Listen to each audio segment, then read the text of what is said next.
Nestled in the Blue Ridge Mountains of North Carolina is Sugar Mountain Ski Resort, which has been rated as one of the best mountains for intermediate terrain in the entire state.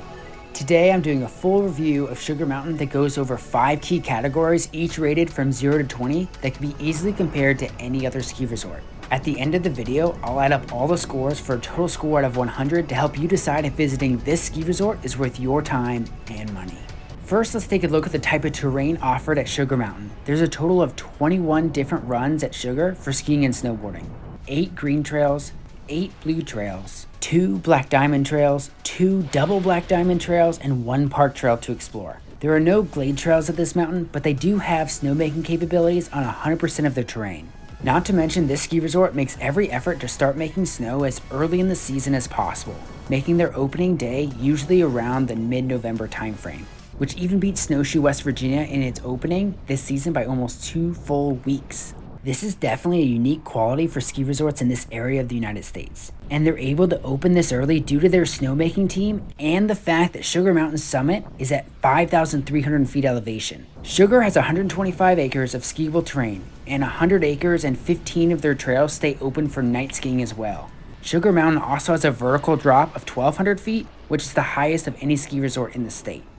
And they have their longest run down the mountain coming in at 2 miles in length. Terrain variation gets a 17 out of 20 because they have a great vertical drop and run length, but are lacking in glade trails and their amount of expert terrain. Now let's look at the overall layout of Sugar Mountain. There are a total of 8 lifts at this mountain. 3 lifts focus on beginner terrain, 1 lift is specifically for the terrain park, 2 lifts on both sides of the mountain for Oma's Meadow and Gunther's Way, but only 1 main lift gives top to bottom access from the lodge to the summit.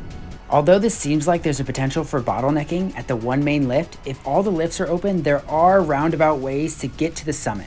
You could take the Easy Street lift, get off, and then go up the Gunther's Way lift to get to the summit as well. More of a roundabout way, but you could do it if the 1 main lift was super crowded. Now, I've never had to do this, just saying that you could if you needed to. The mountain layout at Sugar is great for intermediate and beginner riders because regardless of which lift you take, all the runs will eventually lead you back to the main lodge at the bottom. Mountain layout gets a 15 out of 20 because there can be a possibility of crowding at the main lift, but there are also ways to avoid it. The third category is lodging. Where can you stay to go riding here? If you're ever in the western North Carolina area and you look up at the mountains and see an odd square-like shape, well, that's actually Sugar Top Resort. It's so big I could see it all the way from Beach Mountain. This lodging option sits above the blue slope of Oma's Meadow, along with several other rental options in that same area, not to mention the numerous amount of private rentals along the sides of the Sugar Mountain slopes.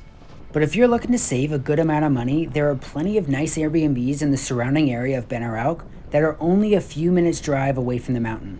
Lodging gets a 16 out of 20 because they have a lot of options to choose from, but would benefit greatly with a bigger lodge at the base of the mountain as well. Next, how much is it going to cost you and your family to ride at Sugar Mountain? This resort has full day, half day, twilight, and night lift tickets. Unlike other resorts, the half day lift ticket can only be used after 12:30 p.m. So for the discounted price, you're missing out on early morning laps, but it's still better than not having the option at all like other resorts. I'll list all the prices on the screen here for you to look at, but for a half day ticket during the week, it's only $48 and only $74 on the weekend. But if you're wanting to get early laps in, you'll need to get the full day ticket, which is still very affordable at $58 on the weekdays and $94 on the weekends. One thing that is unique about the lift ticket process at Sugar is you could not buy your lift ticket online.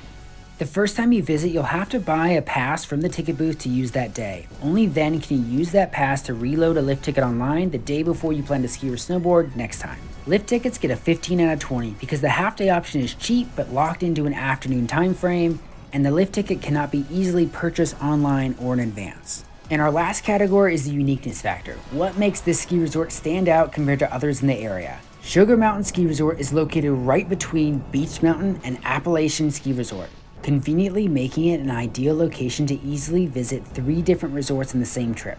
And Sugar Mountain has the most vertical drop of any of the ski resorts in North Carolina. The uniqueness factor at Sugar Mountain gets a 16 out of 20 because whether you're looking for the steepest terrain in the state or a variety of slope options, Sugar has got you covered. Which brings the total ski resort review score for Sugar Mountain up to a solid 79 out of 100. Do you agree with my rating? Do you disagree with it? Let me know in the comments. I'd love to hear what you think. And if you're looking to plan a trip to one of the ski resorts in North Carolina, then make sure you check out this mountain review of Beech Mountain.